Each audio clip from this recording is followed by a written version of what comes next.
Welcome back sa ating channel. Ang pag-uusapan natin ngayon ay ang sikat na sniper sa Amerika. Siya ay walang iba kung hindi si Chris Kyle, o mas kilala sa tawag na The Legend, o mas sikat sa tawag na American Sniper. Bago natin umpisa ng kwentuhan natin, kung bago ka pala sa channel na ito, nag-upload ako ng 3 kwento sa loob ng 1 linggo. Kaya kung hindi ka pa nakasubscribe, i-subscribe mo na yan para lagi kang updated sa mga bagong videos natin. Si Christopher Kyle ay pinanganak noong April 8, 1974 sa Odessa, Texas. Sa edad ng 8 taon gulang ay marunong na gumamit ng rifle at shotgun si Kyle dahil lagi sila naghahunting ng mga deer at mga ibon kasama ang kanyang tatay. Sinanay din si Kyle at ang kanyang kapatid na mag-alaga ng mga cattle dahil meron silang maliit na farm. Pagka-graduate ni Kyle ng high school, ay nagtrabaho na kagad siya. Ang una niya naging trabaho ay isang professional na bronco rodeo at ranch hand. Pero sandali lang siya nagtrabaho dito dahil sa injury na tinamo niya noong nahulog siya sa isang pool. Lubhang na-injured ang kanyang kamay dahil sa pangyayaring yun. Nagpagaling si Kyle at pagkatapos nito ay ipinagpatuloy niya ang kanyang pag-aaral sa isang state university ng 2 taon sa kursong Ranch and Range Management. Isang gabi, habang nagiinuman si Chris kasama ang kanyang kaibigan, napanood nila isang news na may naganap na pagsabog sa US Embassy na nasa Iraq. Dito nagalit si Chris dahil sa ginagawa ng mga kalaban. Kaya dito nagising ang kanyang pagiging makabayan. Kinabukasan, pumunta agad siya sa isang Army Recruitment Office para magpasa ng application at pumasok bilang sundalo. May isang US Navy recruiter ang kumausap sa kanya at kinumbinsi siya na pumasok siya bilang isang Navy SEAL. Ang ibig sabihin ng SEAL ay Sea, Air and Land. Ang SEAL team ay isang elite team ng US military na binibigyan ng mga mapanganib na mga misyon. Pero ang gusto talaga ni Kyle ay pumasok sa US Marine Corps Special Operation. Nag-apply siya sa Navy SEAL, pero noong una ay nireject siya dahil sa pin implant na nasa kamay niya. Ito ay inilagay sa kamay niya noong na-injury siya. Pero ilang linggo ang lumipas, nakatanggap si Kyle ng invitation mula sa Navy SEAL para sumali sa 24-week basic underwater training na gaganapin sa Coronado, California. Sa isip niya, isa itong malaking chance na ibinigay sa kanya kahit alam ng mga recruiter na may pin implant siya sa kamay niya. Kaya hindi niya sinayang ang opportunity na binigay sa kanya. Mahirap ang pinagdadaan ng training ng mga Navy SEAL at halos 60% lang ng mga nag-a-apply ang nagpapatuloy. Pero dahil siya ay porsigido, kaya kahit mahirap ay tiniis niya ang training dito. Natapos ni Kyle ang training at nakagraduate kasama ang Class 233 noong March 2001. Noong September 11, 2001, naganap ang hindi inaasang pangyayari. Kaya nagdesisyon ng Amerika na gerahin ng Iraq. Dito na nagdesisyon sumama si Chris Kyle para makipaglaban sa Iraq. Na-assign si Kyle sa SEAL Team Sniper Element. Ang elite team na ito ay under ng Naval Special Warfare Command. Bilang isang sniper, pumipwesto siya sa mga rooftop sa mga kabayan sa Iraq. Minsan nagbubutas pa siya ng kwarto sa rooftop para dito pumwesto. Ang layunin nito para makita niya ang mga kalaban na magtatangkang atakihin ng mga Marines na nasa ground. Ang mga Marines kasi ang nasa ground para mang-raid sa mga pinaghihinalaan nilang kuta ng mga kalaban. Ang una niya nabaslang ay ang isang babae. Habang nagro-ronda kasi ang mga Marines kasama ang mga tangke, nakita ni Chris sa pamamagitan ng kanyang scope na may lumabas na isang babae sa isang bahay at tinitingnan ng babaeng ito ang mga Marines sa malayo. Inoobserbahan lang ito ni Chris. Pero ilang segundo lumipas, nakita niya na may binubunot itong bagay sa loob ng damit niya. Maya-maya, nakakita siya ng bomba na inilabas ng babae. Nag-aalangan pa siyang barilin ng babae. Pero nung makita niya ang mga Marines, ay ilang metro na lang ang layo mula sa babae at tatangkain na ng babae ihagis ang bomba.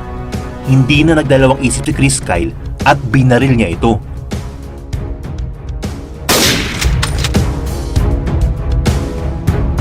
Ang bomba ay nahulog na lang sa kalsada at hindi na sumabog. Ito ang unang sniping kill record niya. Meron pa, isang lalaki sa malayo ang naghuhukay para itanim ang landmine. Binaril niya din ito.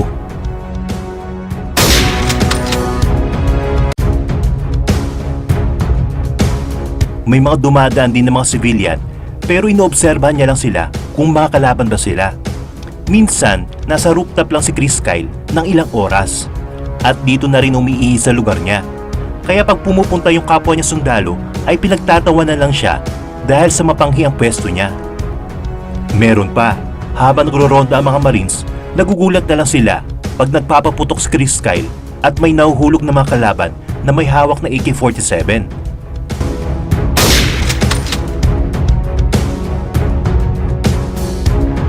Kaya feeling ng mga Marines na walang mangyayaring masama sa kanila habang si Chris Kyle ay nasa rooftop at nakikita ang mga kalaban sa paligid. Paulit-ulit na nangyari ito. Kaya tuwang-tuwa ang mga Marines sa ginagawa ni Chris. At dito na siya binansagan ng mga US soldiers na The Legend.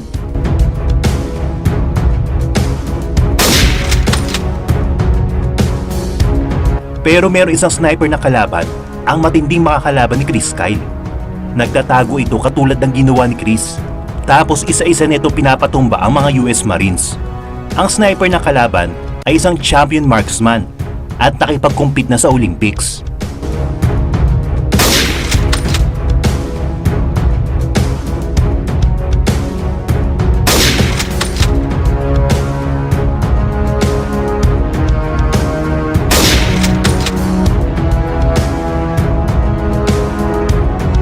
Kaya dito nainis si Chris dahil 3 Marines agad ang naipatumba ng kalabang sniper sa isang gabi lang.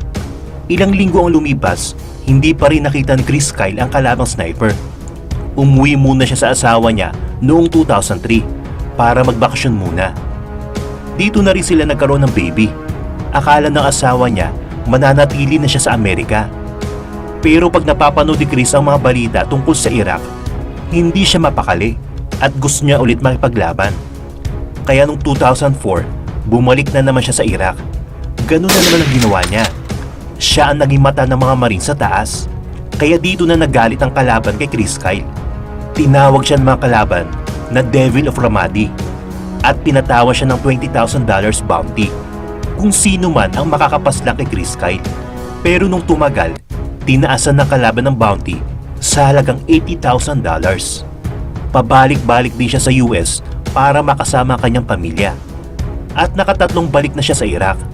Nakapagturo din si Kyle ng sniper shooting sa kanyang makasamahan habang sila ay nasa Iraq. 4 na beses na destino sa Iraq si Kyle. 2 beses siya natamaan ng bala ng baril at 6 na beses na nakaligtas sa iba't ibang pambobomba sa kanila. Ang pang-4 niyang balik ay noong 2008. Ito na ang pinakamatinding nilang sagupaan, lalo na nung kalabang sniper niya. Noong mga re-raid sila Chris Kyle kasama ang mga Marines sa isang lugar sa Baghdad, nandito kasi ang mga kuta ng mga kalaban. Ang mga sniper na kasama ni Chris Kyle ay umakyat ng pasikreto sa rooftop ng building at dito sila nag-oobserba sa baba. Kaso isa-isang pinatumba ng kalabang sniper ang mga Marines.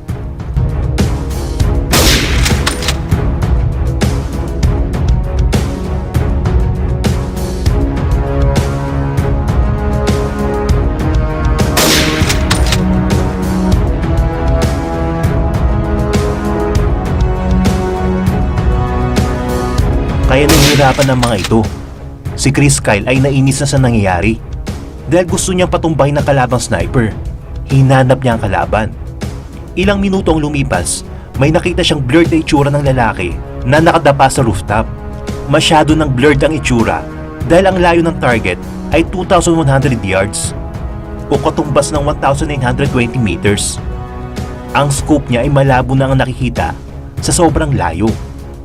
Sinabihan niya ang makasama niyang sniper na babarilin niya ito.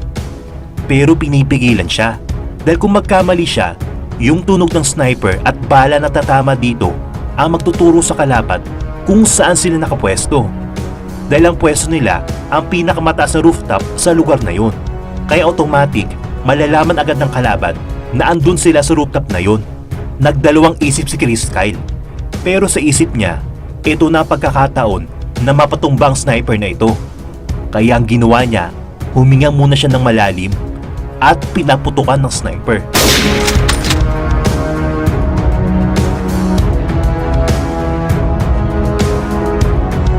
Dito niya napatumba ang kalabang sniper. Sa pagkakataong ito, Dito na siya binansagan na one of the deadliest sniper in history. Kaso nalaman ng mga kalaban ang pwesto nila, kaya sumugod ang mga kalaban sa building na ito. Pero natalo ng mga Marines at nila Chris Kyle ang mga kalaban. Sa pagkakataong ito, dito na nagdesisyon umuwi si Chris Kyle. Dahil pinagbanta siya ng asawa niya na pag hindi siya umuwi at mag-for good na siya sa US, ay hihiwalayin siya nito. Kaya wala nagawa si Chris Kyle kundi ituon ang buhay niya para sa kanyang pamilya. Hindi may tatanggi na si Chris Kyle ang isa sa mga deadliest snipers ng US na nadestino sa Iraq. Nagkaroon man ng iba't ibang bilang kung ilan ba talaga ang napatay ni Kyle, ay nasabi niya eksaktong bilang nito sa kanyang libro. Sinabi niya na 160 ang official number. Sa pagtatapos ng kanyang serbisyo sa militar, ay nagkaroon siya ng 2 Silver Stars at 5 Bronze Stars with Valor. Taong 2009, nang umalis si Chris Kyle sa US Navy, siya at ang kanyang pamilya ay nanirahan sa Texas.